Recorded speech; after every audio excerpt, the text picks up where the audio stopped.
As we heard there, Donald Trump then saying he's already announcing another crackdown, talking about tackling ISIS, even though at this point there's not actually been any official confirmation of who this man is or what his background is.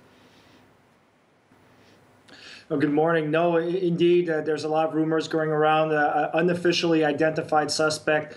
So apparently a note would have been left in the cab pledging allegiance to ISIS. So that's the main issue, the main element they're going with to say that it's ISIS. Some are saying, well, it's the modus operandi of ISIS. I disagree with that. It's terrorism in general. But again, it shows just how complicated things can be, and just that extreme vetting won't necessarily be the solution. That terrorism goes way beyond what we expect, or that's not located just in the Middle East. That's a part of every day, and even heavily fortified areas like New York are still vulnerable to terrorism. Yeah, we've heard, of course, after other terrorist attacks here in Europe and around the world as well, about lone wolf attacks, which appears to be at this stage, doesn't it? I mean, it is almost impossible, isn't it, to legislate or put in place other measures to combat this kind of thing.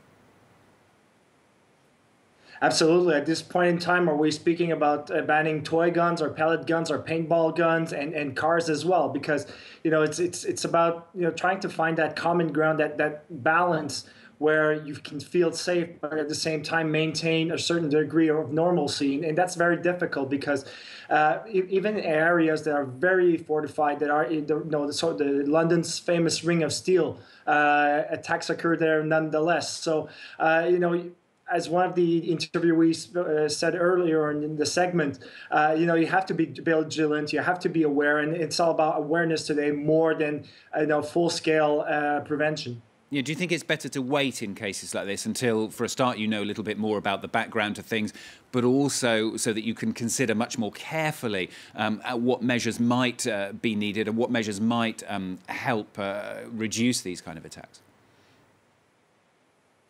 In terms of management, political management, of course, waiting is really the best options before the investigation is completed. What exactly went wrong? Why did this happen? Exactly, have all the details to ensure that a proper policy is put in place.